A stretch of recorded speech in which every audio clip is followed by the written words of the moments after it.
चढ़ाला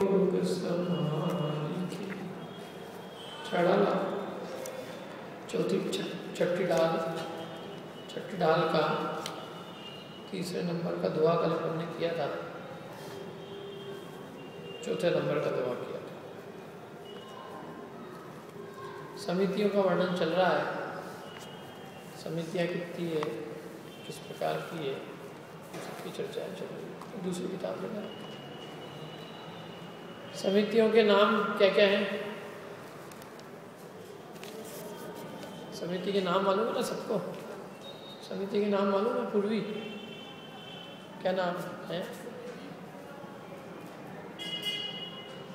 और दीपक बताओ।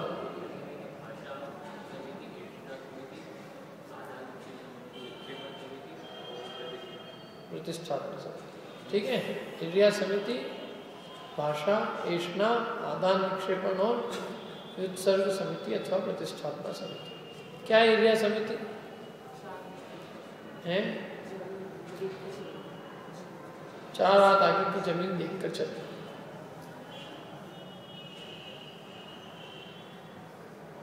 और इसके अलावा और भी कुछ पढ़ा था क्या इसमें क्रिया समिति के अंदर?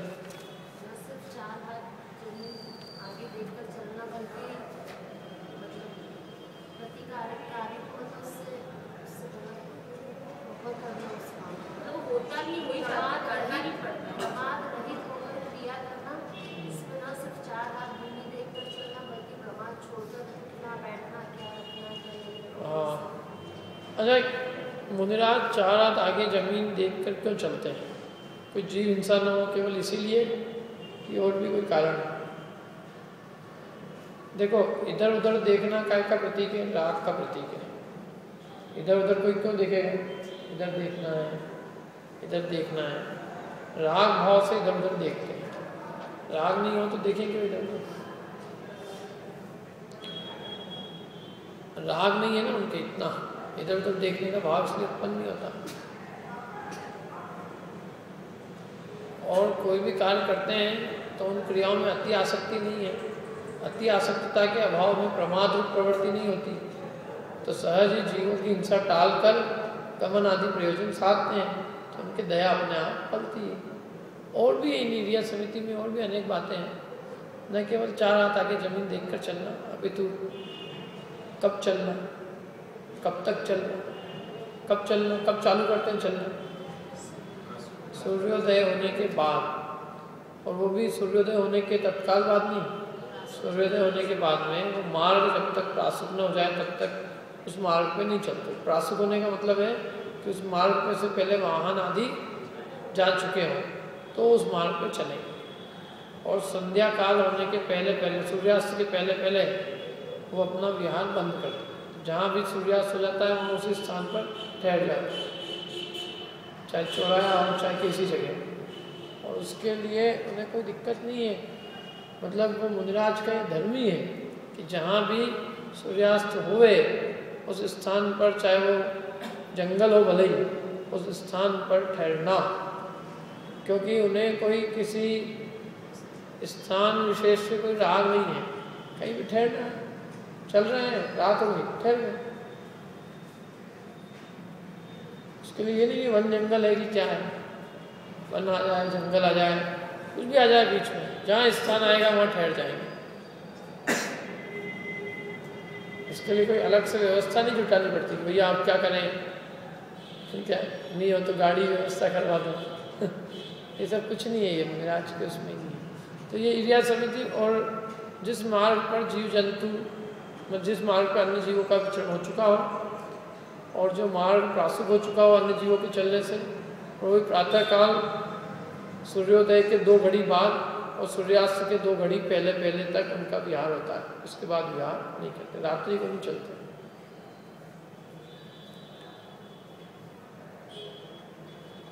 भाषा समिति क्या है? हाँ, हित, मित और प्रिय। हित मतलब अच्छा लगे सुन, मतलब हितकारी हो, अच्छा नहीं हितकारी हो। और मित माने अल्प, कम से कम अक्षरों में बात कह दी जाए। और प्रिय, सुनने में मधुर हो। जग के लिए हितकारी हो, सब जीवों के हित को हरने वाला हो, सुनने में सुखद हो, भ्रम रूपी रोग को हरने वाले हो, ऐसा लगे जाने जैसे मानो उनके मुख रूपी चंद्रमा से अमृत झल रहा हो। इस प्रकार से उनके जो हितवित प्रिय वचन हैं वो भाषा समिति। मैंने मुनिराज के ऐसे वचन होते हैं कि सुनने में ऐसा लगता है जैसे कानों में किसी ने अमृत डाल दिया, और अत्यंत कम शब्दों में होते हैं, सार गर्भित होते हैं, अधिक नहीं बोलते क्योंकि बोलने का तीव्र राग नहीं है, और हितकारी होता है, प्राणी मात्र के लिए हित का उपदेश देने वाला होता है, मतलब उस जीव का भला हो, उसका हित हो, इस प्रकार के उनके वचन होते हैं। कलह करने वाले वचन, किसी की निंदा के वचन, किसी का अपयश फेले, हिंसात्मक वचन, लड़ाई के वचन, ऐसे वचन जो है वो गृहस्थ के लिए त्याज्य, तो मुनिराज के लिए तो बहुत दूर की बात है। क्योंकि गृहस्थ जो अनुवृत्ति होता है ना, श्रावक सत्यानुवृत्ति, वो भी ऐसे सावध्य के वचन नहीं बोलता। एक मतलब किसी की निंदा की, किसी के अपयश फैल जाए, झगड़ा हो जाए, विवाद हो जाए, कलह हो जाए, आदमी चिंताग्रस्त हो जाए, तो ऐसे वचन उनके मुख से नहीं निकलते। भाषा समिति किसको कहते हैं? अरे कसाई से कसाई भी आ जाए, वहाँ चांडाल भी आ जाए उनकी सभा में, और वो सभा में बैठ जाए तो उसको भी उनके वचन इतने प्रिय लगे कि वो चांडाल जैसा जीव भी हिंसा करना छोड़ जाए। पशु से पशु भी उनकी वाणी को सुन के द्रवित हो जाते हैं, इतने उनके हितकारी और मितकारी प्रिय वचन होते हैं। क्योंकि जिसके वीतरागता बढ़ती है, रागद्वेष नहीं होता है, वो प्राणी मात्र के लिए उसके वचन कैसे होते हैं? हितकारी होते हैं। जो जगत सारे संपूर्ण जगत का हित चाहता हो, उसके लिए किसी के लिए उसके मुख से किसी भी प्रकार से अप्रिय कठोर वचन निकल ही नहीं सकते। क्या अप्रिय कठोर वचन का कारण होता है? राग द्वेष, पक्षपात। जैसे मुझे किसी से राग होगा तो मेरे उस राग की पूर्ति नहीं हो रही होगी तो मैं दूसरे को कठोर वचन कहूँगा, लेकिन यदि राग ही नहीं होगा तो किसी के लिए भी कठोर अपशब्द का निकलना संभव ही नहीं। तो मुनिराज की किसी बात का राग नहीं है, कोई प्रयोजन नहीं, जहाँ देह के ही राग नहीं है किसी प्रकार का। मुनिराज गृहस्थ की भूमिका से बहुत ऊपर है, समझ में आया ना? देवशास्त्र गुरु के ऊपर कोई विपत्ति आए तो गृहस्थ को थोड़ी बहुत कषाय उत्पन्न हो सकती है कदाचित, वो भी होना चाहिए ऐसा नहीं लिखा जनवाणी में, आ जाती है। क्या देवशास्त्र गुरु पे जब आक्रमण होता है तो गृहस्थ चाहता है कि मेरे को कषाय न हो, तो भी उस भूमिका में उसको आ जाती है। किसके ऊपर आक्रमण हो? तो देवशास्त्र आ जाती है, आना नहीं चाहिए। तो मंदिर तोड़ने आ जाएगा, प्रतिमा तोड़ने आएगा, तो अपने को विकल्प तो आ ही जाएगा ना। आना नहीं चाहिए एक अलग बात है, लेकिन आता है उस भूमिका में। और मुनिराज के ऊपर खुद के ऊपर ही उपसर्ग हो, वो खुद ही गुरु में है, तो भी वो मुनिराज के लिए वो विकल्प उनके पतन का कारण है। खुद के ऊपर उपसर्ग हो तो वो विकल्प नहीं करते, तो अन्य किसी चीज पे विकल्प उपसर्ग हो तो उसका क्या विकल्प करें? तो स्वयं गुरु है, देव है, मतलब वो स्वयं ही जो है ना, अपनी परिणति को संभालना यही उनके लिए सावधान, यही उनके लिए सर्वस्व है। वो ये विकल्प नहीं करते। उनके सामने 700 मुनिराज है, घानी में पेल दिया, एक ने भी क्रोध नहीं किया। 500 पांडवों को आग में जला दिया, गुस्सा नहीं किया। मतलब इतनी वितरागता होती। और जरा सा विकल्प आता है तो पद छोड़ना पड़ता है। विष्णु कुमार मुनिराज को आ गया विकल्प कि इनकी रक्षा करनी है, तो रक्षा करनी है तो वो पद छोड़ना पड़ा, क्योंकि वो पद में योग्य नहीं था, वो कार्य उनके पद के योग्य नहीं था। किनकी रक्षा करने का काम? 700 मुनिराजों के ऊपर जो उपसर्ग आया था, उस उपसर्ग को दूर करने का कार्य उनके भूमिका के योग्य नहीं था, तो वो उनको भूमिका छोड़नी पड़ी। बावनीय का वेश धारण किया और वो भूमिका छोड़ के उन्होंने जो कुछ भी किया, फिर पुनः प्रायश्चित लिया उसका उन्होंने, और मुनि वेश में नहीं किया उन्होंने काम। ये सब काम उन्होंने गृहस्थ की भूमिका में किया, क्योंकि सब छल कपट करना, मांगना, ये सब काम मुनि अवस्था में शोभा नहीं देता, इसलिए उन्होंने सब चीज छोड़ दी। उनको इतना विकल्प था तो किया उन्होंने, और वो भी उसके लिए भी शास्त्र में कहा कि कोई उनके लिए प्रशंसा योग्य कार्य नहीं था। उन्होंने तो अपने पद से गिरे ही ना, लेकिन फिर भी उन्होंने धर्म बुद्धि से रक्षा की, इस अपेक्षा से उनकी प्रशंसा कहीं की कर देते हैं, लेकिन वो कोई अच्छा काम नहीं था। बाद में उन्होंने प्रायश्चित लिए ही ना उसका, यदि अच्छा होता तो उसको प्रायश्चित क्यों लेते हैं? समझ में ना? तो क्या उनके योग्य है? इस प्रकार का वो वचन बोल ही नहीं सकते जिससे कहीं कोई लड़ाई हो जाए, झगड़ा हो जाए। क्या बीज कलह के इस तरह का कोई वचन उनके मुख से नहीं निकलता। जहाँ जाए यदि कोई कलह हो तो वो मिट जाए, समाप्त हो जाए। हिंसक जीव हो, लड़ रहे झड़ रहे हो तो उनकी हिंसा समाप्त हो जाए, इस तरह के वचन होते हैं। ऐष्णा समिति क्या है?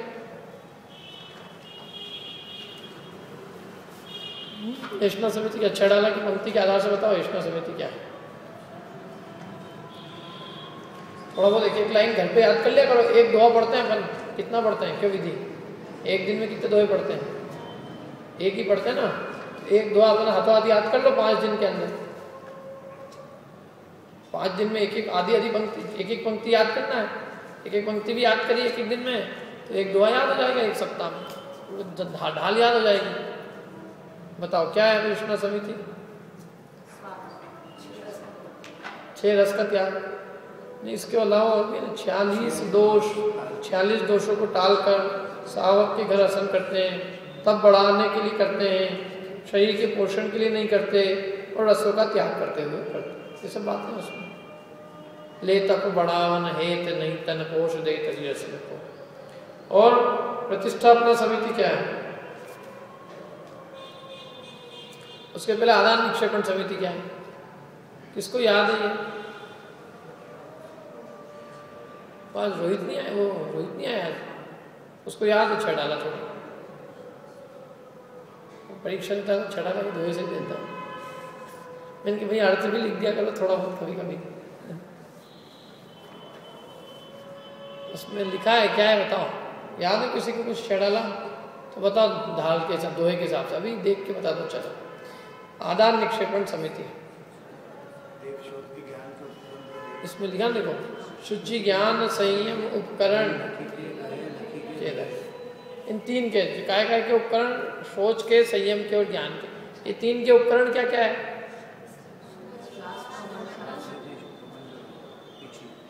पीछे कमंडल और शास्त्र, ये 3 ही उपकरण है और चौथा उपकरण नहीं होता। चौथा और कोई उपकरण ही नहीं है। 3 ही संयम के उपकरण, ज्ञान के उपकरण और सोच के उपकरण। इसके अलावा चौथी चीज नहीं रख सकते, क्योंकि वो चौथी चीज उपकरण नहीं है ना। इन 3 का उपकरण तो चलो ठीक है, क्योंकि वो इन 3 की रक्षा करता है। बाकी कोई चौथी चीज मैंने पीछे शास्त्र कमंडल के अलावा चौथी चीज किसी चीज की रक्षा नहीं करती, बल्कि उनकी ओर परिणति का घात करती है। उनकी शुद्ध परिणति की रक्षा नहीं करती, संयम की रक्षा नहीं करती, इसलिए उसकी अनुमति नहीं दी। तो ये जो 3 उपकरण है, इनको भी लकी के देख के ग्रहण करते हैं और देख के ही रखते हैं। लकी के गहे देख के ग्रहण करते हैं, लकी के धरे देख के धरते हैं।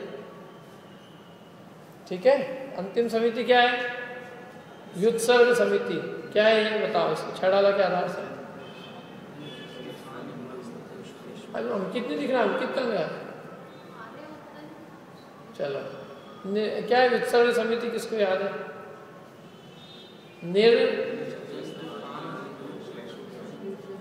निर्जंतु को स्थान देखकर और मलमूत्र जो है, मलमूत्र कफ आदि जो मेल है उसको छेपित कर, क्योंकि नहीं तो जीव हिंसा हो। ठीक है। ये इस प्रकार से अपनी 5 समिति कौन से व्रत की रक्षा के लिए? अहिंसा महाव्रत की रक्षा के लिए। क्या देखो, पहले ही मुनिराज के लिए तो पहले ही कह दिया कि आप कोई प्रवृत्ति करो ही मत, लेकिन कुछ प्रवृत्ति ऐसी है जो उनके जीवन में टाली नहीं जा सकती। आहार लेना, चलना, मलमूत्र क्षेपण करना, आहार, निहार, विहार, तो ये प्रवृत्तियां जो टाली नहीं जा सकती, तो उसमें भी उनको बांध के रख दिया। क्या बोलना है आपको तो हितमित बोलो, चलना है तो देख के चलो, भोजन करना है तो दोष टाल के करो।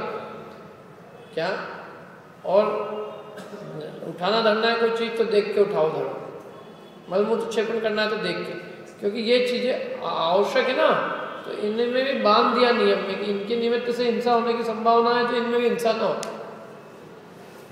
और खासकर आहार आवश्यक है, तो आहार कैसा होना चाहिए और उसके लिए कौन कौन सी शर्त होनी चाहिए। और सबसे पहली बात तो है कि आहार की 5 विशेषताएं बताइए। मुनिराज की जो वृत्ति होती है, गोचरी वृत्ति, वो 5 प्रकार की होती है। मैंने बताई थी ना 5 प्रकार की, उसको 5 प्रकार की उपमाएं दी है। तो भ्रामरी, मुनिराज की आहार वृत्ति कैसी होती, भ्रामरी जैसी। भ्रामरी मतलब भौरा होता है ना, भौरा, तो भौरा पुष्प की पराग लेता है, तो पुष्प को पीड़ा नहीं देता है, फूल पे बैठता नहीं है। फूल पे क्यों नहीं बैठता है? क्योंकि फूल पे बैठ जाऊंगा तो फूल के ऊपर इतना वजन पड़ेगा मेरा, तो वजन के मारे बेचारा टूट ही जाएगा। तो वो भौरा फूल पे बैठता नहीं है, और फूल से पुष्प तो गंध तो लेनी है उसको, तो वो ऊपर उसके ऊपर मंडराते मंडराते उसकी गंध लेता है, उसमें से पराग निकालता है, तो बिना पुष्प को बाधा पहुंचाए उसकी पराग निकाल लेता है। इतनी सी भी तकलीफ नहीं पहुंचती उसको। ऐसे मुनिराज जो आहार लेते हैं, तो सामने वाले व्यक्ति को, दातार के प्राणों को बिना बाधा पहुंचाए, इतना सा भी उसको कोई तकलीफ नहीं हो, फाइनेंशियली, सोशली, किसी भी रूप में उसके ऊपर कोई आर्थिक बोझा नहीं पड़े। ऐसे लेते हैं जैसे उसका कुछ हुआ ही नहीं हो। जैसे पुष्प को बिना बाधा पहुंचाए भौरा आहार ग्रहण करता है, ऐसे मुनिराज दातार के प्राणों को पीड़ा दिए बिना अपना उसमें से ग्रहण कर लेते। इसलिए वो अपने लिए नहीं बनवाते। अपने लिए बनवाने में तो उससे फिर खर्च करवाना पड़ेगा। जो उसने बनाया है उसमें से भी वो उतना ही लेते हैं जिससे उनकी क्षुधापूर्ति हो जाए और इसका भी पेट बेचारेगा भरा जाए। वो उतना नहीं लगे कि वो डबल ही पेट भर ले, तो वो क्या करेगा बेचारा। होना तो ये चाहिए कि जितना उसने बनाया है, तो बनाया तो उसमें से दे रहा है ना विभाग करके, तो वो बनाए में से विभाग करके देगा, तो स्वाभाविक है कि एक भी व्यक्ति का पेट पूरा नहीं भराएगा। और तब उसके लिए बिल्कुल देना सहज होगा, क्योंकि उसने अलग से कुछ करना ही नहीं पड़ा। उसने अलग से 1 रुपये का भी नया खर्च नहीं किया। उसने केवल इतनी त्याग किया कि आज 5 की जगह 4 रोटी खाई। हर एक घर के एक मेंबर ने 1 रोटी छोड़ दी, किसी के ऊपर कोई बाधा नहीं आई, और उनका आहार भी निर्विघ्न संपन्न हो गया, और अंदर से निर्लोभता की वृत्ति उत्पन्न हुई, क्योंकि बिना रसना इंद्रिय के त्याग के कोई भी 1 रोटी भी देना पसंद नहीं करता। तो ये बहुत उच्च दान है, क्योंकि 1 रोटी उसने अपने खाने में से दी है। ऐसा नहीं किया कि 4 की आड़ बना के और 5 अपन खाओ 3 इनको दे, ऐसा नहीं किया। इसमें कोई त्याग नहीं है ना भाई। आपने 5 की 10 बना ली, 5 अपने लिए 5 उनके लिए, तो अपना क्या गया? कुछ नहीं गया। और फिर जिसने बना ली उसने तो ठीक है, जिसके घर में सामर्थ्य है। लेकिन ऐसे भी जैनी हैं कई परिवार आज भी, इनकी सामर्थ्य नहीं है इतनी, तो वो दान देने से वंचित रह जाएंगे। तो वे भी दान दे सके, इसके लिए यही है कि भाई उनके धन से कुछ खर्च ना हो, अपनी जेब से कोई पैसा खर्च ना हो, जो उन्होंने अपने लिए भोजन बनाया है उसी में से वो विभाग करके दे दे। दूसरी वृत्ति होती गोचरी। बहुत बड़ी बात है गोचरी। गोचरी माने गाय कभी ये नहीं देखती है कि कौन व्यक्ति दे रहा है। बड़ा आदमी है, इस नगर का राजा है, सेठ है, सबसे बड़ा यही है, हम आचार्य हैं, तो हमारा हार यही होगा। आज सबसे बड़े क्या, हम सबसे बड़े, तो बड़ा हार भी सबसे बड़े क्या। लोग अनुमान लगा ले पहले ही, ये यहाँ इस गांव में ये 2 सेठ हैं, 2 दिन रुकेंगे तो इन 2 क्या होगा, फिर इस नगर जाएंगे यहाँ सेठ है, यहाँ होगा, यहाँ होगा, पहले से बता देगा उसका। तो वो काय की व्यक्ति है, गोचरी है ना कोई आखड़ी है। आखड़ी तो उसको कहते हैं जो पता ही, मतलब आखड़ी माने जहाँ मिलेगी उस क्या ले लेंगे, तो फिक्स हुआ ना। फिर आखड़ी का नहीं कुछ, इसका मतलब आखड़ी वाखड़ी तुम्हारी कुछ थी नहीं, और आखड़ी नहीं थी वहां तक तो ठीक है। इसका मतलब तुम्हें धनवानों के प्रति बहुत विशेष अनुराग है, प्रेम है, उनसे प्रीति है। तो धन छोड़ा कहाँ है, अंदर में तो धन के प्रति प्रेम बना हुआ है। और फिर जो एक मुनिराज तो आदर्श होते हैं इस बात का कि उनको सबके प्रति संभाव होता है।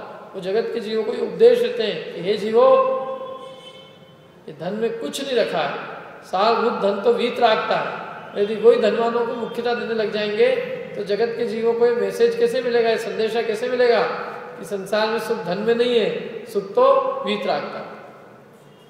यदि अपन पैसे वालों को बढ़ावा देंगे तो मैसेज काहे का जाएगा संसार में कि पैसा कमाना चाहिए। अपन उनको आगे करेंगे, उनके सम्मान कराएंगे, तो मैसेज तो यही जाता है ना। इसलिए मुनिराज इतने बड़े वीतरागी जीव, तो ये मैसेज देवे जगत के जीवों को कि इसमें कुछ नहीं है, ये धन तो नरक निगोद का कारण है। यदि वास्तव में जीव के सुख का कारण है तो वो वीतरागता, वीतरागता संयम, उसकी प्रेरणा मिले लोगों को। गोचरी वृत्ति होती गाय जैसे, गाय कभी नहीं देखती। गाय के बाद आप जाना अच्छी से अच्छी सेठानी चले जाए, चाहे वो काम करने वाली चली जाए, गाय को मतलब घास से, सेठानी की ड्रेस नहीं देखती हो। क्या बढ़िया डिजाइन, कहाँ से लेके ये साड़ी, कल तो अच्छी नहीं लेके आई थी। गाय कभी सोचती है ऐसे, देखा कभी किसी गाय, कभी आज तक किसी गाय ने महिला के ऊपर नजर उठा के भी देखा हो? कौन देने आ रहा है? वाह, क्या तो दातार को नहीं देखा जाता, आहार की शुद्धता देखी जाती है। जहाँ आहार की शुद्धता है वहाँ ले लेंगे, आहार की शुद्धता नहीं है वहाँ नहीं लेंगे। इसके सब शर्त है मालूम। आज लोग जिसमें सौभाग्य समझते हैं उसका सबका निषेध है। जिनवाणी में राजा के घर आहार लेने का निषेध है, क्योंकि राजा के घर पे विलासिनी स्त्रियाँ होती है, उनके नौकर चाकर होते हैं, कोई भी अवज्ञा कर सकते हैं, उनके परिणाम बिगड़ सकते हैं, वैभव होता है, तो उस वैभव को देखकर परिणाम में विकार उत्पन्न हो सकता है। तो इसलिए मुनिराज के लिए राजा, जो राजा होते हैं, राजाओं के महलों में आहार का निषेध किया है। वर्तमान के जो राजा है, मूलाचार में लिखा है स्पष्ट। अब तो लोगों के फोटो आते हैं, फलाना राज्यपाल किया। दूसरा, जो जैनी नहीं है, जो जैनी नहीं है, तो जैनी नहीं है उसके हाथ का भोजन तो लेने में वैसे ही श्रावक को भी दोष लगता है। कई लोग कहते हैं कि अरे हमारे ब्राह्मण की रसोई बन रही है हाथ की, क्योंकि ब्राह्मण के हाथ की रसोई हम तो नहीं खा सकते भैया। क्यों? क्योंकि उसको विवेक कहाँ, हिंसा का क्या। तो जब जैनी अपन श्रावक की इतना विचार करते हैं, तो वो जिसके यहाँ रसोई जो बनी होगी, कौन ने बनाई होगी, उसने पानी छाना कि नहीं, उसको क्या आता है कि नहीं छानना, क्या नहीं आता, कोई मतलब ही नहीं। राजा क्या, राज्यपाल क्या। तो ये सब ऐष्णा समिति के दोष है। ये ऐसे ही बाद में रुक जाए और रुक के उसको बताएं कि भाई तेरा जो है, उसको कुछ भी बता, उसको कोई मंत्र बताएं, तंत्र बताएं, ज्योतिष बताएं, भविष्य में तेरा ये हो जाएगा। किसी को सलाह दे दें पढ़ने की, लिखने की, किसी की बालक के भविष्य के लिए बताएं, बालक का फ्यूचर, बालक को क्या करना चाहिए, क्या नहीं करना चाहिए। ये सब दोष है, धात्री दोष है। धात्री मैंने धायमा पालन करती है, ऐसे बालकों के कुछ भी उनके भविष्य की बताना, ये उनके लिए दोषकारी। आपको केवल आहार लेने का कहा है, आप आहार लो, आ जाओ, नो अदर थिंग। क्या? और दातार को पीड़ा कैसे नहीं पहुंच रही, इसका निर्णय वो उसकी नवदा भक्ति से कर लेते हैं। यदि वो नवदा भक्ति कर रहा है, इसका अंदर उसको पीड़ा नहीं। नवदा भक्ति नहीं करे, थोड़ी बहुत करे, तो उसमें पीड़ा हो सकती है। जबरदस्ती चौके नहीं लगते। दूसरी एक बात और बताओ आप, कि समझ लो कि मेरी सिस्टर के हस्बैंड आए यहाँ इंदौर, मतलब मेरे जीजा जी, तो मेरे पिताजी क्या करें, बोर्ड पे लिख दे बाहर कि भाई दामाद साहब आने वाले हैं, तो उनको फलानी धर्मशाला में ठहराएंगे और उसके लिए सब पैसे इकट्ठे करो। क्या? क्योंकि उनको खिलाना है, तो क्या करो, पैसे इकट्ठे। एक दिन जो है प्रकाश का लगेगा, एक दिन इसका लगेगा, एक दिन इसका लगेगा, और ऐसे बोर्ड पे लगा दें। और वो दामाद साहब समझ लो सबसे पहले उनका आगमन कहेंगे, उनके मंदिर के दर्शन करके निकले और देखे वो तो लिस्ट लगी हुई है। क्या? धर्मशाला में तो मैं ठहरूंगा और ये लिस्ट लगी हुई है मेरी सारी भोजन की, तो वो उस व्यक्ति को कैसा लगेगा बताओ। मैंने कितनी जो लोग कहते हैं कि हम बहुत बड़े भगत हैं, अरे तुम भगत काहे की भगत, तुम अपने तुम्हारे भोजन नहीं, आहार नहीं करा सकते, तुम्हें आहार के लिए चंदा करना पड़ता है और उसके नाम लिखाने पड़ते हैं कि ये करेगा ये करेगा। काहे की भक्ति है? भक्ति किसको कहते हैं? हमारे अंदर में उत्साह होना चाहिए इस बात का कि हमें देने का, दान देने का सौभाग्य मिल रहा है। हम तो उसके लिए जो है एक एक की ड्यूटी लगा रखी है, हम ये करना पड़ेगा, इसको करना पड़ेगा, इसको करना पड़ेगा। तुम झंडा लेके चलने वाले लोग ही ड्यूटी लगा रहे हो और चंदा ले रहे हो, तुम्हारे काहे की भक्ति है? उसके लिए चंदा होता है क्या? मेरे दामाद जी को मेरे को जिमाना होगा तो मैं चंदा करूँगा क्या उसके लिए? मेरे घर के अंदर जो कुछ होगा वो सब कुछ निकाल के रख दूंगा। तो मुनिराज हैं तो उसके लिए तो तुम्हारे अंदर में खुद में भक्ति उमड़नी चाहिए। और तुम कह रहे हो हम बहुत भगत है और तुम भगत नहीं हो। मैंने कहा तुमसे ज़्यादा भक्ति हमको है। हम कम से कम उनको किराए के पैसे से नहीं खिलाएंगे, चंदा करके नहीं खिलाएंगे। यदि हमें भोजन कराना होगा तो हम अपने बनाए हुए भोजन में से शुद्ध भोजन देंगे। ये कोई तरीका है क्या? ठहराना, मतलब हर चीज में। मैंने कहने का तात्पर्य है कि कहाँ है, किसको है भक्ति? भक्ति तो दूसरी चीज होगी। भक्ति किसको कहते हैं? उनके गुणों का उसको प्रतीति नहीं है कि इनके अंदर क्या गुण है, कार्य कुछ और करना है। तो ये सब दोष है ना, मुद्रा ये दोष लगाते हैं ना वो करते हैं। क्यों नहीं लगाते? देखो दोष इसलिए नहीं लगते, जब दातार को गरज होती है तो दोष नहीं लगते। दातार को गरज है देने वाले की, तो जब गरज है देने वाले की, हमें उसकी कोई भी चीज की पूर्ति करने का हमारे ऊपर कोई प्रतिबंध नहीं है। यदि दातार का हम खींच के ले रहे हैं तो उसकी जो भी शर्तें होगी वो हमें पूरी करनी पड़ेगी। ओके महाराज जी, हम आप हमारे को एक काम करो, घर का वास्तु भी बता के चले जाओ। क्या मैं ही चौका लगा रहा हूँ 4 दिन से, तो भाई तू ही लगा रहा था, बता तूने आपको खिलाया है, चले तेरा जो भी काम है वो भी कर दे। हम उससे बंध जाएंगे ना, और यदि हम बंधेंगे तो हमें फिर सब कुछ करना पड़ेगा। उसको मंत्र भी देना पड़ेगा, हमें भोजन के लिए, मतलब हम अपने भोजन के लिए बहुत निम्न स्तर तक हमें आना पड़ेगा। इसलिए हम बंधे हुए नहीं, कोई बंधन नहीं, किसी प्रकार का हमें कोई प्रतिबंध नहीं है। ये तो परीक्षा की घड़ी है। भाई श्रावक के घर गए तो बल्कि कुछ बोले नहीं और बिना बोले अपना काम करके आ जाएं, क्योंकि यदि बोलेंगे तो फंसे बिना नहीं रहेंगे। वो तो ऐसे ही फंसाने के लिए तैयार बैठा, कोई ना कोई चीज़ में उलझाने की। तो वो अपनी वीतरागता को सुरक्षित रख के आते हैं। जैसे युद्ध के मैदान में सिपाही लड़ने जाता है तो अपनी पूरी सुरक्षा करते हुए लड़ता है कि लड़ता है, ऐसे ही वे अपनी पूरी परिणति की सुरक्षा करते हुए काम करते हैं। क्योंकि काजल की कोठरी में कोई भी जाएगा तो वो खुद काला हुए बिना नहीं रहेगा, बहुत सावधानी रखने की जरूरत है। उसी प्रकार उनको अपनी उस परिणति की सुरक्षा करने की बहुत जरूरत है। कौन सी परिणति? 3 के शायद चौकड़ी के अभाव रूप जो वीतराग परिणति उसकी, क्योंकि वही एक प्रसंग है जब उसमें उनकी उस परिणति की घात हो सकता है। बाकी तो कोई प्रसंग बनता ही नहीं।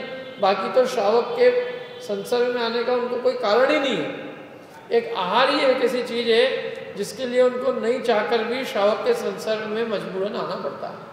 अन्यथा तो मुनिराज चाहे, वो तो ऐसा चाहते हैं कि हमको नगर में आना ही नहीं पड़े, लेकिन क्या करें, बिना आहार के शरीर की स्थिति नहीं रहती, इसलिए वे नगर से वन से नगर में आते हैं। काय के लिए? आहार लेते हैं।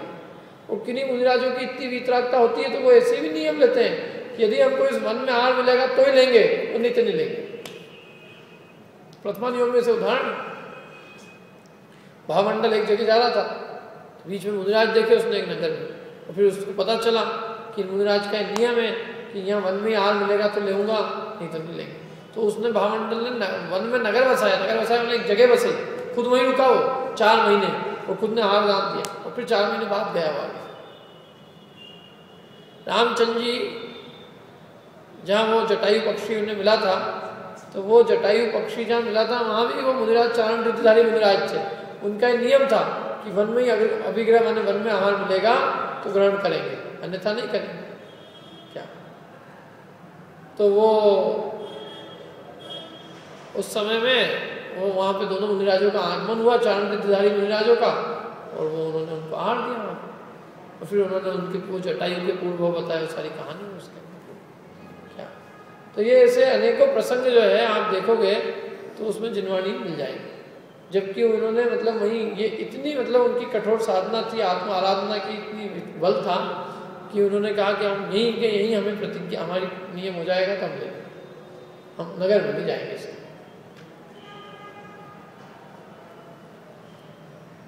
क्योंकि ये तो बहुत मतलब नगर में जाना मतलब क्या है, नगर तो सब तरह की चीज़ों से भरा रहता है, वीतरागता की घात होने का अवसर वहाँ बहुत है। तो इस प्रकार से 46 दोषों को टालकर मुनिराज आहार करते हैं। ये ईष्णा समिति है। मलमूत्र का क्षेपण करते हैं देख के, ये प्रतिष्ठापना समिति है। उठाते धरते देख के, ये आदान विक्षेपण समिति है। इस प्रकार से 5 समितियों का वर्णन अपना पूरा हुआ। अब देखो आगे चलते हैं। पेज नंबर 148, दोहा नंबर 4 निकालो।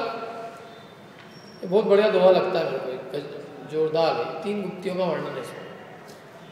सम्यक प्रकार निरोध मन वच काय आत्म ध्यावत, तीन सुचिर मुद्रा देखी मृगगण उपल धाज पूजावती, रस रूप गंध तथा फरस अरुषा अशुभ असुहावने तीन में विरोध पांचे द्रिय जयन पद पावनी। सम्यक प्रकार निरोध, सम्यक माने भली प्रकार, निरोध माने रोकना, अभाव होना। तो भली प्रकार वे निरोध करते हैं किसका? मन वच काय, मन और वचन और काय का। माने मन वचन काय को भली प्रकार से रोक देते हैं। मन वचन काय की प्रवृत्ति का उनकी भली प्रकार से अभाव हो जाता है। तो मन वचन काय की प्रवृत्ति को वो रोकते हैं कि मन वचन काय की प्रवृत्ति मिट जाती है, मिट जाती है। मन वचन काय की प्रवृत्ति को रोकते नहीं, रोकना प्रवृत्ति है और मिटना निवृत्ति है। मन वचन काय की प्रवृत्ति होती नहीं, इसका नाम गुप्ती है। क्या इसमें गुप्ती में अपन ने उसमें आता है, पंडित जी ने उसमें गुप्ती में भूल बताई है कि ये जीव गुप्ती किसको मानता है? जैसे शरीर से कुछ हलन चलन न करे, मुंह से बोले नहीं, तो इसको वो गुप्ती मानता है। तो पंडित जी कहते हैं ये गुप्ती नहीं, शरीर से तूने हिलना चलना रोक रखा है, लेकिन फिर भी कोई काया का परिस्पंदन मिटा नहीं। मुख से तू बोल नहीं रहा है लेकिन अंतर जल पे चल रहे हैं। मन में अशुभ चिंतन को रोके रखा है लेकिन शुभ चिंतन तो चल ही रहे हैं। और तो चिंतन है वो तो मतलब शुभ चिंतन है ना, तो प्रवृत्ति तो चल ही रही है। तो फिर उन्होंने कहा गुप्ती किसका नाम? कि जहाँ अपने आत्म स्वरूप में लीनता होती है तो मन वचन काय की चेष्टा सहज मिट जाती है, उसका नाम गुप्ती। मन वचन काय की चेष्टा मिटने का नाम गुप्ती है, मिटाने का नाम गुप्ती नहीं। मिटती कब है? जब ये जीव अपने स्वरूप में लगता है तो प्रवृत्ति होती नहीं। अपन यूं ही देखो कि जब वो अपने आत्म स्वरूप में लीन होंगे तो बोलना अपने आप बंद हो जाएगा, काया अपने आप बंद हो जाएगी और मन के सारे विकल्प बंद हो जाएंगे। किसी को क्रिकेट का मैच देखना है तो उसको बोलना है क्या? हिलना डुलना बंद कर, बोलना बंद कर, मन में दूसरे विचार मतलब कि उसको बोलना पड़ता है कि सब अपने आप होता है उसका। जब क्रिकेट का मैच देखता है, लास्ट फाइनल गेंद हो, भारत पाकिस्तान का फाइनल हो और लास्ट बॉल हो और समझ लो जो भी रन चाहिए वो जितने भी क्या है, अब बताओ उस समय गुप्ती होती है कि गुप्ती करनी पड़ती है? उसको बोलना पड़े बच्चे को, देख तू इधर उधर ध्यान देना, लास्ट बॉल है, उसको ध्यान से देखना कि निकल नहीं जाए। क्या तो वो निकल नहीं जाए कि दूसरों की निकाल दे? मैंने वो तो अपने आप उसके सब ओर से क्या होता है, उसका उपयोग हट जाता है। क्या वचन अपने आप सबके बोलने बंद हो जाते हैं, सन्नाटा झड़ जाता है, लोग कहते साफ सुन गया लोगों को। और काय जो है हिलती नहीं है, जो जहाँ ऐसा कैसा बैठा रह जाता है। तो वो रुचि काय में है, उस एक गेंद को देखने में रुचि है कि क्या होगा इस पे, 4 रन चाहिए तो बनेंगे कि नहीं 4 रन देखने के लिए। तो सारे देश की गुप्ती अपने आप हो रही है गुप्ती करना क्या पड़ रही है? गुप्ती होती है।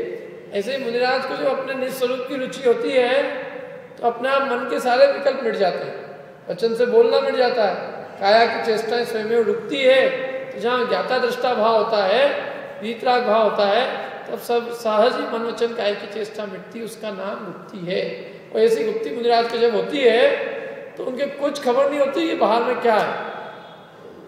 बाहर में हिरण आता है जंगल के अंदर, हिरण जैसा चंचल पशु जो इतनी सी आहार सुन के भाग जाए, मनुष्य को देख के भाग जाता है हिरण, लेकिन उस हिरण को भ्रम हो जाता है कि मुनिराज की इतनी शांत और स्थिर मुद्रा को देखकर वो हिरण को भ्रम हो जाता है कि पत्थर की मूर्ति बैठी हुई है, पत्थर की मूर्ति है ये, क्योंकि उनका उपयोग काय में अपने निज आत्मा में इतने स्थिर है, इतने स्थिर है, इतने अचल है, स्थिर है, धैर्य का अवलंबन लिया है, स्वरूप की ऐसी लीनता है कि बाहर में कुछ चेष्टा नहीं हो रही, वचन से तो बोल ही नहीं रहे हैं, शरीर से कुछ हिलन चलन ढलन कुछ नहीं हो रहा।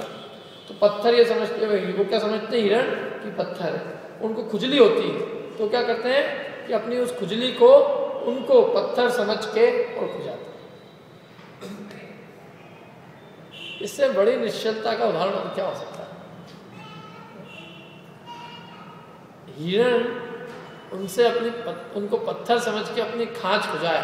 आप कभी करके देख लेना, आपने हिरण देखे नहीं देखे, मैंने तो राजगढ़ी में देखे। क्या तो हम जाते इतने में तो वो ऐसा भागता, मेरे को एक व्यक्ति ने कहा कि कई बार इनकी भागने में मृत्यु हो जाती है, बहुत तेजी से भागते हैं बेचारे आदमी को देख के, तो भागते हैं तो कभी कभी इधर उधर पड़ जाते हैं और सब मर जाते हैं। इसलिए लोग कह रखा है कि भैया शांति से चलो, कहीं डर अपने से भयभीत ना हो। बोलो ये एकदम बहुत चंचल होता है पशु, और ये चंचल पशु डरता है। मृग वगैरह तो इतना चंचल पशु आहट सुन के भग जाए, और वो कितना निश्चल होकर और उनसे अपनी खांच खुजाल रहा है, अपनी खुजली खुजाल रहा है। इससे बड़ा और चमत्कार मतलब आश्चर्य और क्या होगा। तो ये मुनिराज की परम गुप्ति का उदाहरण है। क्या कर रहे हैं वो उस काल में? स्वरूप का ध्यान कर मगन है, निजानंद में रसलीन, अपने आत्मिक आनंद में छक के आनंद ले रहे हैं उसका, जगत के सारे प्रपंचों से दूर रहकर, और वो वास्तव में असली आनंद को भोग रहे हैं। वो सारा जगत राग द्वेष विषय कषाय की भट्टी की अग्नि में जल रहा है। कौन सुखी और कौन दुखी, अपन ने पांचवी डाल में पढ़ा था। कौन भागा है और कौन अभागा है, कौन भाग्यवान है और कौन अभाग्यवान है। भाग्यवान तो सबने लिख दिया और अभागा किसी ने नहीं लिखा। किसी ने लिखा हो तो लिखा हो। कौन है अभागा? भाग्यवान कौन है? पहली पंक्ति है, मुनि सकल व्रति बड़ भागी। वे मुनिराज है बड़े भाग्यवान। और क्यों है वो भाग्यवान? क्योंकि वो संसार शरीर भोगों से विरक्त है। और इसकी दूसरी पंक्ति मैंने बना के सुनाई तो थी आपको। मुनि सकल व्रति बड़ भागी, भव भोगन ते वैरागी। इसकी विपरीत पंक्ति बनाई थी नहीं मैंने? गृहस्थ अव्रति अभागा, भाव भोगन में है रागी।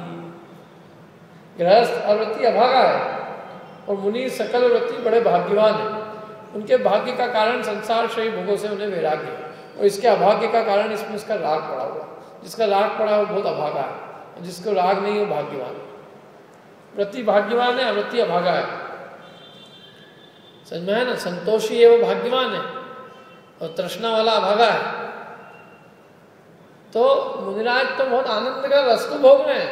वो कोई वहां पे पत्थर की मूर्ति समझ के खुजाल रहे, तो आप सोचो कि वो कितने आत्मिक आनंद में मगन है, उन्हें कितना आनंद आ रहा है। उस आनंद के बल से ही तो वो शुक्ल ध्यान मान के, छपक श्रेणी मान के केवल ज्ञान प्राप्त कर लेते हैं।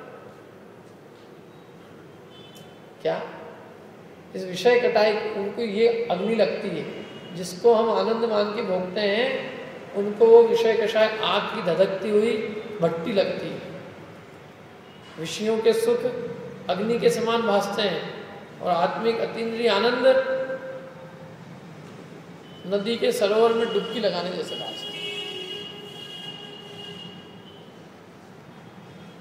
क्या वो वास्तव में उन्होंने कोई दुखी होने के लिए थोड़ी नहीं छोड़ा, कि दुखी होने के लिए छोड़ा। वन जंगल में मुनिराज मगर मतलब आनंद को भोगते हैं कि दुख को भोगते हैं। अभी एक भजन है, वो होली खेले मुनिराज अकेले वन मेरे मधुबन। तो अच्छी बढ़िया वाली होली खेलते हैं, अच्छी आनंद की। अपन तो सब इसमें न उसमें कितने आकुलता व्याकुलता में जीते हैं। एक कहावत है इसमें कि गृहस्थी के तो ये मुनिराज के तो 22 परिचय है, और गृहस्थी के 22,000 परिचय। एक सेमेस्टर की एग्जाम हो जाए, हर पेपर एक परिचय, 5 परिचय, फिर प्रैक्टिकल का परिचय, वाइवा का परिचय, 5 वो 5 और 4 9, कितने होते हैं? 13 एक से 13 × 6 78 परिचय तो ये हो गया। और जिंदगी में हर कदम कदम पे परिचय, ये हो तो तकलीफ, ये हो, ये क्या होगा, इसका क्या होगा, इसका क्या होगा, इसका क्या होगा। क्योंकि जरा इतनी आशा है ना, आशा रूपी गड्ढा इतना बड़ा है कि चिंताएं भी उसके लिए उतनी बड़ी है, और उन्हें किसी की आशा नहीं है। निराशा ही उनका धन है। वो है ना, उसमें आता है कि जिनका निर्धनता जिनका धन है और मृत्यु जिनका जीवन है, उन्हें कोई भी कर्म का उदय कोई क्या कर सकता है। आत्मानुशासन में पंक्ति आती है कि मुनिराज का निर्धनता है वो धन है। क्या धन है? निर्धनता धन है, और मृत्यु उनका जीवन है। माने वो समाधि के लिए तो वो गले लगाते हैं समाधि को, समाधि मरण को तो वो अच्छा हर्ष से स्वीकार करते हैं। तो जिन मुनिराज का निर्धनता ही धन है, मृत्यु ही जिनका जीवन है, ऐसे मुनिराज को कोई भी कर्म का उदय क्या कर सकता है? कुछ कर सकता है? बताओ। कर्म का उदय से कौन डरते हैं? जिनको धन की आशा हो, कर्म की उदय की प्रार्थना करें, असता का उदय नहीं आ जाए, पाप का उदय नहीं आ जाए। जिन्हें देह के प्रति राग हो चिंता करें, जिन्हें राग ही नहीं हो पाए कि चिंता करें। तो इसलिए मुनिराज की ऐसी समिति है, मतलब मन वचन का है कि ऐसी स्थिरता है कि उसको वो स्थिरता, ऐसी स्थिरता है कि उनको देखकर हिरण जो है अपने खाज को डालता है ना। इसमें देखो, सम्यक प्रकार निरोध मनवच काय, भले प्रकार से मनवचन काय का निरोध करके, और ध्यावते, किसको ध्यावते? आत्म ध्यावते, आत्मा का ध्यान करते हैं। तिन सुथिर मुद्रा देख, उनकी स्थिर मुद्रा को देखकर मृग गण, माने एक दो मृग भी नहीं, मृगों के समूह, उपल खाज, उपल माने पत्थर समझकर, खाज खुजावते, अपनी खाज माने अपनी पीठ की खाज खुजली खुजालते हैं। गाय वगैरह को भी होता है ना, कभी गाय ढूंढती बेचारी, कोई पेड़ मिल जाता है तो उससे अपनी खुजाल खुजालती है, ऐसे करते हैं लोग। क्या करें, कोई हाथ तो है नहीं उनके, क्या गाय कैसे तो टांग यूं करके ले जाए उल्टे, ऐसी कोई व्यवस्था नहीं। चाहे त्रियंश है, तो पत्थर की मूर्ति उनको दिख गई जंगल में, कोई भय नहीं है, खुजाल लिया आराम से। देखो अगली पंक्ति, रस रूप गंध तथा फरस शाब्द शुभ असुहावने, तीन में न राग विरोध पंचेन्द्रिय जयन पद पावने। रस रूप गंध तथा फरस, रस, रस कितने प्रकार के हैं? आम रस, मैंगो रस, संतरे का रस, मौसमी रस, रस कितने प्रकार के? 6। अभी यहाँ 5 ले, कितने रस? 5। कौन कौन से? खट्टा, मीठा, कड़वा, कषायला, चरपरा, वो 5 ही है। मुझे मैं बोल रहा था सही है, वो 5 मतलब 5 प्रकार के रस है।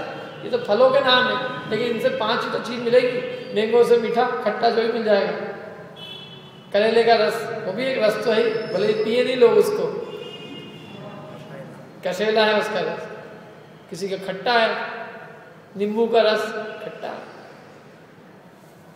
कि चरपरा, तो चरपरा भी कोई चीज़ हो उसका रस, मिर्ची का रस चरपरा होता है। तो खट्टा, मीठा, कड़वा, कषायला, चरपरा, ऐसे 5 प्रकार के रस। अब वो इन रसों में राग नहीं करते किसी रस में, और किसी रस में द्वेष नहीं करते। अच्छा मीठा भोजन मिले उसमें राग नहीं करते, नीरस भोजन मिले कोई रस युक्त ना हो तो उसमें द्वेष नहीं करते। माने किसी प्रकार से भोजन में राग द्वेष नहीं करते। क्या इसलिए मुनिराज आहार लेते हैं, मौन से लेते हैं, कुछ बोलते नहीं, ये लाओ, ये मत लाओ, कुछ नहीं, इशारा नहीं करते। इशारा तो राग का प्रतीक है ना मित्र, इसलिए इशारा नहीं चाहिए, हाथ बंद कर दो, नहीं चाहिए। मनुवार नहीं की जाती, जो गंभीरता, मनुवार किस चीज़ के लिए करें भाई? वो अपने स्वयं विवेकी हैं, वो हमारे कोई बेइज्जत थोड़ी नहीं क्या? जो ना हम अपने घर का उनको सामान दिखाएं, ले ओ नहीं तो बुरा मान जाएंगे। अरे वो 3 लोग के नाथ हैं, और दूसरी बात कि उनको पानी वानी की तकलीफ हो जाए, तृषा की बाधा हो, गर्मी में हमने तो अपने उत्साह में परोस दिया, लेकिन वो पानी की क्या होगा फिर बात? क्या ये बहुत विवेक की चीज़ होती है। उनको आहार देने वाला व्यक्ति यदि सचमुच उनका हितैषी होगा तो एक बार मना कर दिया वो देगा ही नहीं। क्यों नहीं देगा? क्योंकि उनकी चिंता है उसे। आहार कम लेने से किसी को नुकसान नहीं होता, आहार की मात्रा बढ़ने से जो नुकसान होता है वो बहुत होता है, प्रमाद आता है, तृषा लगती है। तो ये इसलिए यदि इनकी क्षुधापूर्ति हो गई है और इन्होंने अपने बुद्धि से विवेक से निर्णय लिया है कि कि हमें आवश्यकता नहीं है तो मेरे हाथ से तो ले लो, और अब मैं आया हूँ एक चम्मच ले लो और ये लेना, ये क्या है? ये कोई घर गृहस्थी की चीज़ें हैं क्या ये सब? है? अपन जैसे घर गृहस्थी में अपन समझते अपने लोगों को, वैसे वहाँ करते व्यवहार। वो कोई उनके ऊपर अपन कोई उनका उपकार नहीं कर रहे हैं क्या, बल्कि और उनकी वीतरागता में बाधक बन रहे हैं। गर्मी के अंदर इतनी भयंकर गर्मी पड़ती है तो उस समय प्यास आदि लगेगी तो क्या होगा, और तृषा में उपयोग जाएगी ना फिर। और कौन से पदार्थ देना, कौन से नहीं देना, ये सब बातों का विवेक होना चाहिए।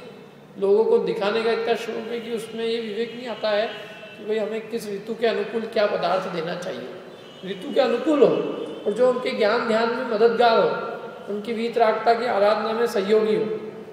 हमें दिखाना थोड़ी नहीं किसी को। अरे वो यदि रूखा सूखा भी है लेकिन उससे उनकी देह की स्थिति टिक रही है और ज्ञान आराधना हो रही है तो वो बहुत बढ़िया है और गरिष्ठ है और प्रमाद उत्पन्न करने वाला है, तो वो हमने उनके ज्ञान आराधना में बाधे उत्पन्न की है, साधना नहीं, हमने साधक नहीं बने। ये सब चीजें होती है। लोग क्या नहीं करते, लोग तो चांदी की थालियां निकालेंगे उस समय, सोने निकालेंगे। ये भाई यहाँ कोई बारात नहीं है कि जो चांदी की थाली निकल रही है यहाँ पे, और फिर उसकी सुरक्षा करो। देने वाले और भी 10 जने आए, देखते रहो।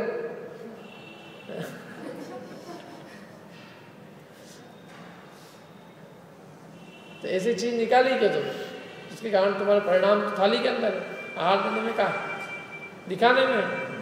ये तुम अपनी वीतरागता के लिए कर रहे हो, उनकी वीतरागता के लिए कर रहे हो कि प्रदर्शन के लिए कर रहे हो? प्रदर्शन के लिए कर रहे हो तो उतने ही भाव फल मिलेगा जितना तुमने प्रदर्शन किया। क्या ये अपनी आत्माराधना की चीज है, ये अपने स्वयं को उनसे प्रेरणा मिले, उनके वीतरागी जीवन से। तो इसलिए किसी प्रकार के रस में उनको वो नहीं होता, किसी प्रकार के रस में राग नहीं होता और किसी रस में उनको द्वेष नहीं होता। इसे सब में लगन है। रस रूप, किसी रूप में माने किसी चीज को उन्हें देखने की इच्छा नहीं होती। वो देखने के लिए कहीं नहीं जाते, कोई स्थान नहीं जाते, कोई नदी तालाब वन उपवन, ये सब देखने का शौक था तो गृहस्थ अवस्था में थे। मुनि अवस्था में इन सब चीजों के देखने का कोई राग नहीं होता। देखना है तो एक अपने निज स्वरूप को देखते हैं, क्योंकि वो जानते हैं कि जो कुछ है वो हमारा आत्मा स्वयं 3 लोक का दर्पण है। मेरे आत्मा रूपी लोक में समस्त लोक और अलोक प्रतिबिंबित होता है। ये वो ज्ञान दर्पण है जिसमें दुनिया आती है। इस ज्ञान को दूसरे के पास जाना नहीं पड़ता, यहाँ सब आता। मेरे ज्ञान में इतनी सामर्थ्य है, ऐसा उनको प्रतीति विश्वास है। और इतना ही नहीं, किसी चीज को, किसी ज्ञेय की लिप्सा नहीं है, किसी ज्ञेय को जानने की उनकी इच्छा नहीं है। उनको परम तृप्ति अपने निस्वरूप को जानने में मिलती है। और या तो निस्वरूप में लीन होते हैं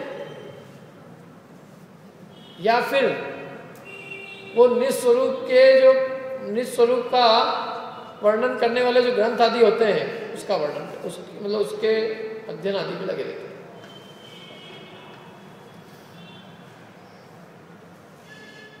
चमगादड़ आ गए यहाँ पर, कोई बात नहीं, उपयोग इधर लगा।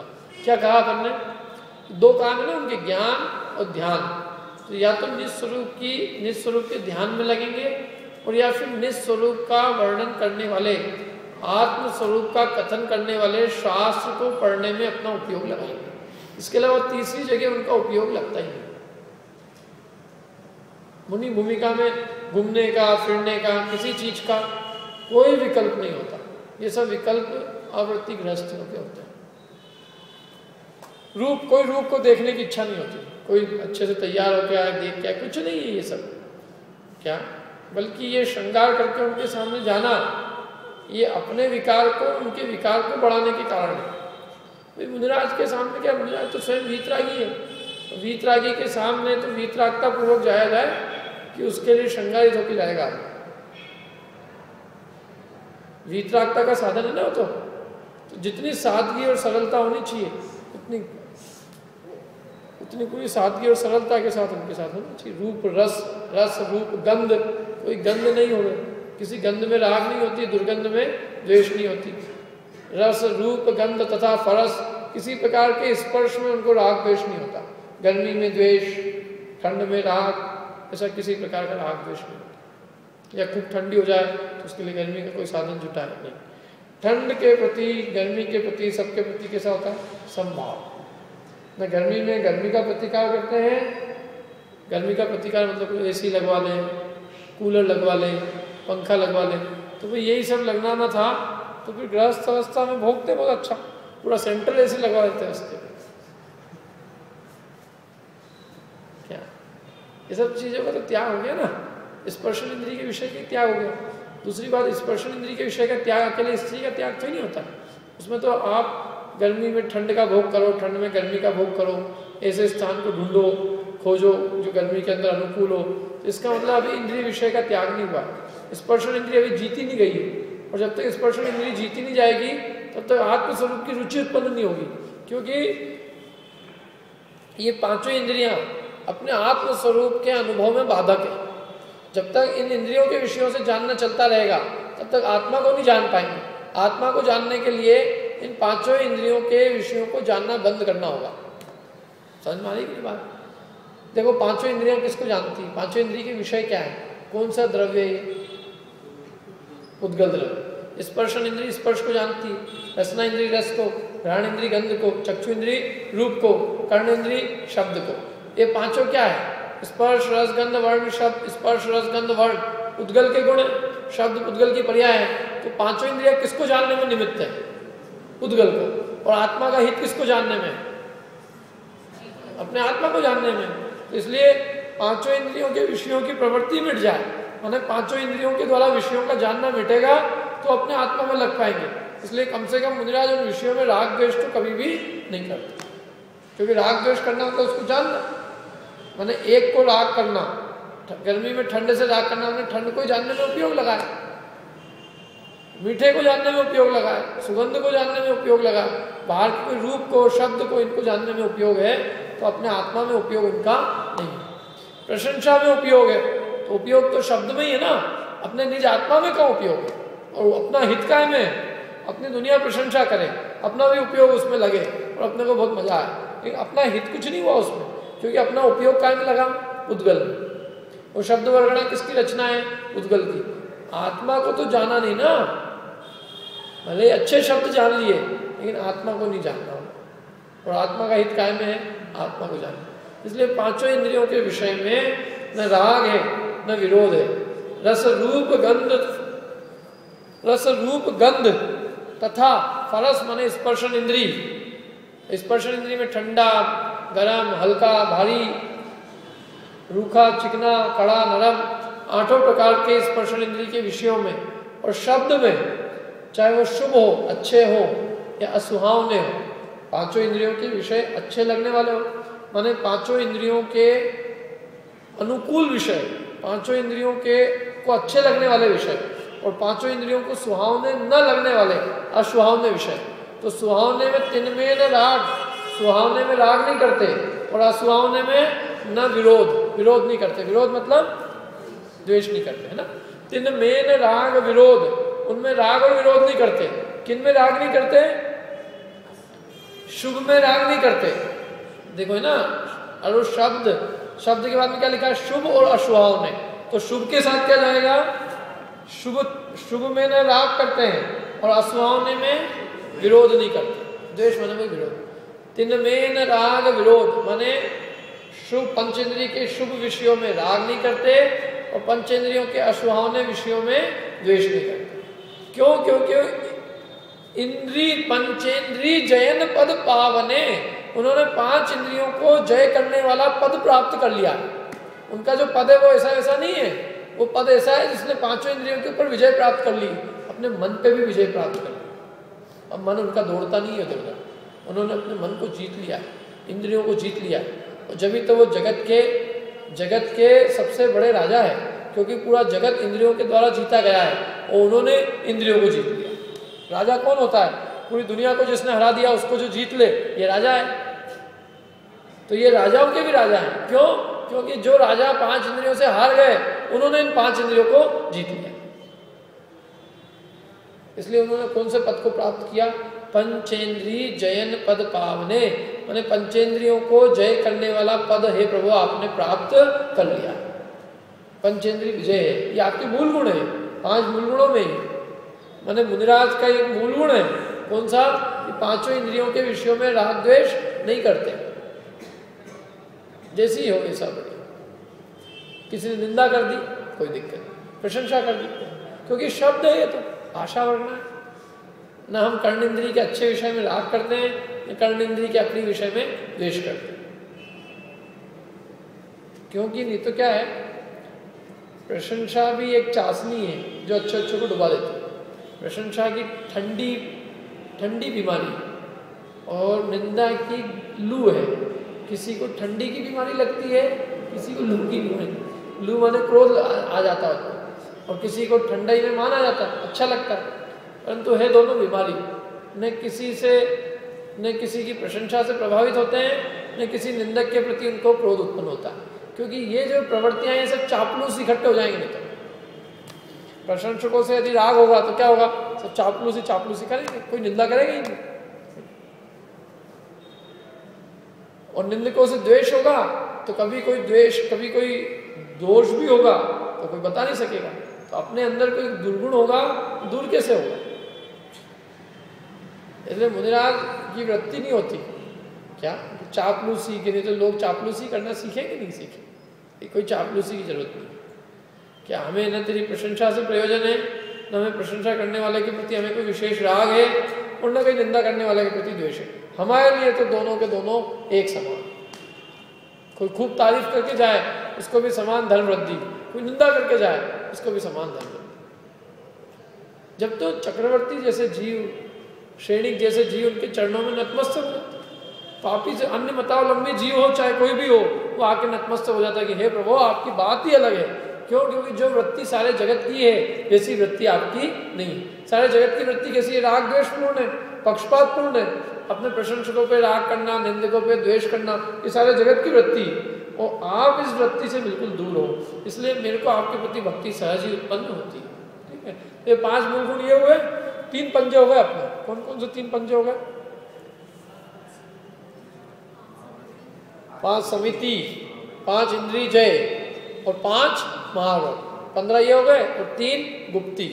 गुप्ती मुनिराज के 28 मूल गुणों में नहीं है। गुप्ती जो है आचार्य परमेष्ठी के 36 मूल गुणों में, लेकिन फिर भी यहाँ गुप्ती का वर्णन आया। तो इस प्रकार से 15 मूल गुण अपने हो गए। अब कितने बचे? मुनिराज के 28 मूल गुण है ना, तो 15 हो गए, तो कितने बचे? 13। 6 तो आवश्यक है और 7 शेष गुण है। 6 आवश्यक तो ऐसे हैं जो आचार्य परमेष्ठी के भी हैं और मुनिराज के भी। तो 6 आवश्यक की चर्चा अपन कल करेंगे अगली बार, और 7 जो शेष गुण हैं उनकी चर्चा भी अपन अगली बार करेंगे। अभी अपनी कक्षा रखते हैं।